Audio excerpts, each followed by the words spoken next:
another one is Rich Michael Jones. Time for the Bible read for May 26th. It's out of 2nd Samuel. One day David asked, "Is anyone in Saul's family still alive? Anyone to whom I can show kindness for Jonathan's sake?" He summoned a man named Ziba, who had been one of Saul's servants. "Are you Ziba?" the king asked. "Yes, sir, I am Ziba," replied. The king then asked him, "Is anyone still alive from Saul's family? If so, I want to show God's kindness to them." Ziba replied, "Yes, one of Jonathan's sons is still alive. He is crippled in both feet." "Where is he?" the king asked. "In Lodebar," Ziba told him, "at the home of Machir, son of Amiel." So David sent for him and brought him from Machir's home. His name was Mepbosheth. Mepbosheth. He was Jonathan's son and Saul's grandson. When he came to David's, he bowed low and to the ground in deep respect. David said, "Greetings, Mephibosheth." Mephibosheth replied, "I am your servant." "Don't be afraid," David said. "I intend to show kindness to you because I promised to your father. Jonathan and I will give you all the property that once belonged to your grandfather Saul, and you will eat here with me at the king's table."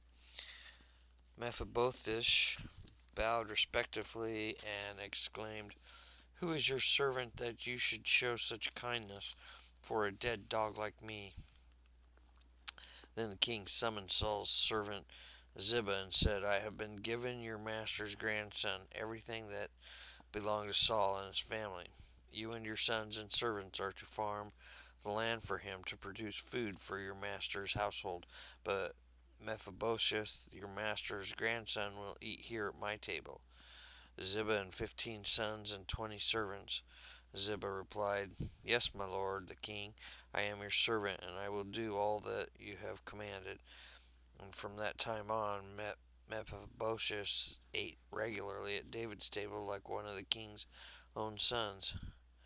Mephibosheth had a young son named Micah. From then on, all the members of Ziba's household were Mephibosheth's servants, and Mephibosheth, who was crippled in both feet, lived in Jerusalem and ate regularly at the king's table. Sometime after the king Nahash of the Amorites died, and his son Hanun became king, David said, "I am going to show loyalty to Hanun, just as his father Nahash was always loyal to me." So David sent ambassadors to express sympathy to Hanun about his father's death. But when David's ambassadors arrived in the land of Ammon, the Ammonites' commanders said to Hanun, their master, "Do you really think these men are coming here to honor your father?" "No, David has sent them to spy out the city so they can come in and conquer it." So Hanun seized David's ambassadors and shaved off half of each man's beard and cut off their robes at the buttocks and sent them back to David in shame. When David heard what had happened, he sent messengers to tell the men, "Stay at Jericho until your beards grow out, and then come back," for they felt deep shame because of their appearance. When the people of Ammon realized how seriously they had angered David and sent and hired 20,000 Aramean foot soldiers from the lands of Beth Rehob and Zobah, 1,000 from the king of Maacah, and 12,000 from the land of Tob. When David heard about this, he sent Joab and all his warriors to fight them. The Amorite troops came out and drew up their battle lines at the entrance of the city gate, while the Arameans from Zobah and Rehob and the men from Tob and Maacah positioned themselves to fight in the open fields. When Joab saw that he would have to fight on both the front and the rear, he chose some of Israel's elite troops and placed them under the personal command to fight the Arameans in the field. He left the rest of the army under command of his brother Abishai, who was to attack the Ammonites. If the Arameans are too strong for me, then come over here and help me. Job told his brother, and if the Amorites are too strong for you, I will come and help you. Be courageous, let us fight bravely for our people and the cities of our God. May the Lord's will be done. Then Job and his troops attacked. The Arameans began to run away, and when the Ammonites saw that the Arameans running, they ran from Abishah and retreated into the city. After the battle was over, Job returned to Jerusalem. The Arameans now realized that they were no match for Israel, so when they regrouped, they were joined by additional Aramean troops summoned by Hadazir from the other side of the Euphrates River. These troops arrived in Helam under the command of Shobach, the commander of Hadazir's forces. When David heard what was happening, he mobilized all Israel, crossed the Jordan River, and left the army to Helam. The Arameans positioned themselves in battle formation and fought against David, but against the Arameans fled from the Israelites. This time David's forces killed 700 charioteers and 40,000 foot soldiers, including Shobach, the commander of their army. When all the kings allied in Hadzir saw that they had been defeated by Israel, they surrendered to Israel and became their subjects. After that, the Arameans were afraid to help the Ammonites. In the spring of the year, when kings normally go out to war, David sent Job and the Israelite army to fight the Ammonites. They destroyed the Ammonite army and laid siege to the city of Rabbah. However, David stayed behind in Jerusalem. Late one afternoon, after this midday rest, David got out of bed and was walking on the roof of his palace. As he looked over the city, he noticed a woman of unusual beauty taking a bath. He sent someone to find out who she was, and he was told, "She is Bathsheba, the daughter of Elim, and the wife of Uri the Hittite." Then David sent messengers to get her, and when she came to the palace, he slept with her.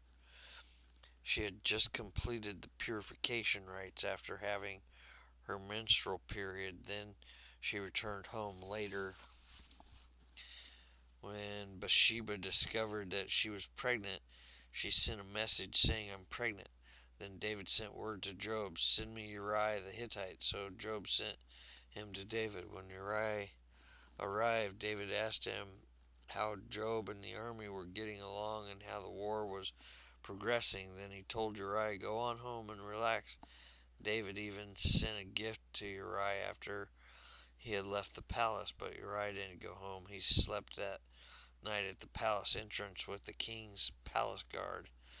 When David heard that Uriah had not gone home, he summoned him and asked, "What's the matter?"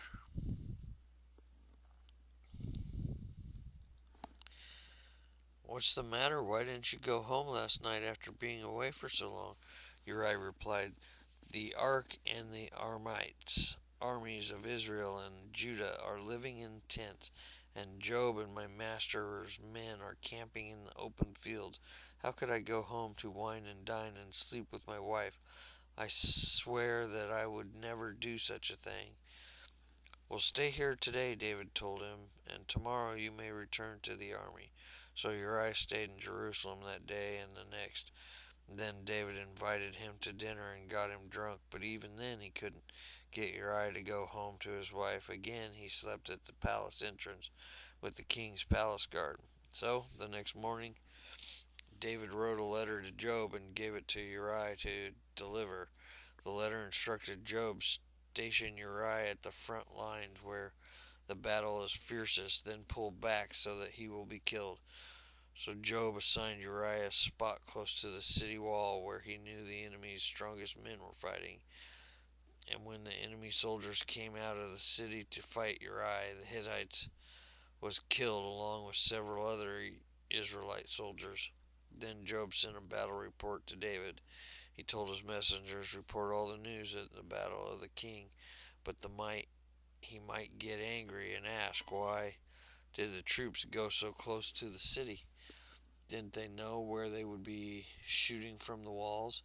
Wasn't Amalek, son of Gideon, killed at Thebez by a woman who threw a millstone down on him from the wall? Why would you get so close to the wall? Then tell him Uriah the Hittite was killed too.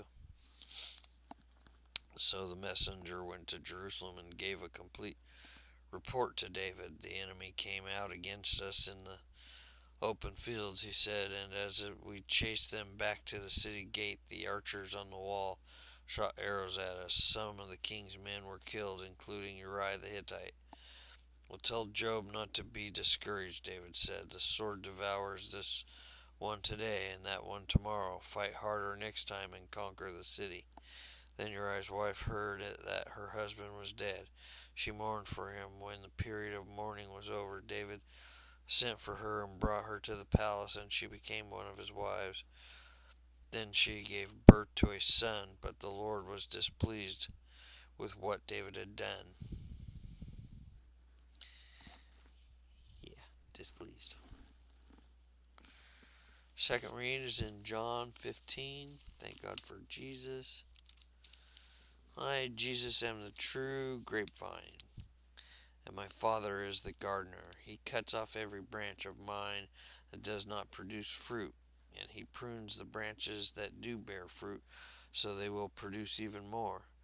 You have already been pruned and purified by the message I have given you. Remain in me, and I will remain in you. For a branch cannot produce fruit if it is severed from the vine, and you cannot be fruitful unless you remain in me. Yes, I am the vine, you are the branches. Those who remain in me and I in them will produce much fruit, for apart of me you can do nothing. Anyone who does not remain in me is thrown away like a useless branch and withers. Such branches are gathered into a pile to be burned. But if you remain in me, and my words remain in you, you may ask for anything you want, and it will be granted. And when you produce much fruit, you are my true disciples. This brings great glory to my Father. I have loved you even as the Father has loved me. Remain in my love. When you obey my commandments, you remain in my love, just as I obey my Father's commandments and remain in his love. I have told you these things so that you will be filled with joy. Yes, your joy will overflow. This is my commandment. Love each other in the same way I have loved you. There is no greater love than to lay down one's life for one's friends. You are my friends. If you do what I command, I no longer call you slaves, because a master doesn't confide in his slaves. Now you are my friends, since I have told you everything the Father told me. You don't choose me, I choose you. I appointed you to go and produce lasting fruit, so that the Father will give you whatever you ask for using my name. This is my command: love each other. If the world hates you, remember that it hated me first. The world would love you as one of its own if you belonged to it, but you are no longer part of the world. I chose you to come out of the world, so it hates you. Do you remember what I told you? A slave is not greater than the master. Since they persecuted me naturally, they will persecute you. And if they had listened to me, they would listen to you. They will do all this to you because of me, for they have rejected the one who sent me. They would not be guilty but if I had not come and spoken to them, but now they have no excuse for their sin. Anyone who hates me also hates my Father. If I hadn't done such miraculous signs among them that no one else could do, they would not be guilty. But as is, they have seen everything I did, yet they still hate me and my Father. This fulfills what is written in their scriptures. They hated me without cause. But I will send you the Advocate, the Spirit of truth. He will come to you from the Father and will testify all about me. And you must also testify about me because you have been with me from the beginning of my ministry. And Psalms 119. Remember your promise to me. It is my only hope. Your promise revives me. It confronts me in all my troubles, comforts me. The proud hold me in utter contempt, but I do not turn away from your instructions.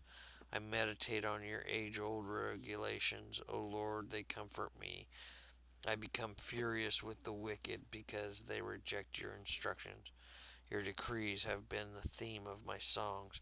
Wherever I have lived, I reflect at night on who you are, O Lord. Therefore, I obey your instructions. This is how I spend my life, obeying your commandments. Lord, you are mine. I promise to obey your words. With all my heart, I want your blessings. Be merciful as you promised. I pondered the direction of my life and I turned to follow your laws. I will hurry without delay to obey your commands. Evil people try to drag me into sin, but I am firmly anchored to your instructions. I rise at midnight to thank you for your just regulations, and I am a friend to anyone who fears you. Anyone who obeys your commandments, O Lord, your unfailing love fills the earth. Teach me your decrees. And then Proverbs 16. We can make our own plans, but the Lord gives the right answer. People may be pure in their own eyes, but the Lord examines their motives. Commit your action to the Lord, and your plans will succeed. That's the read for the 26th.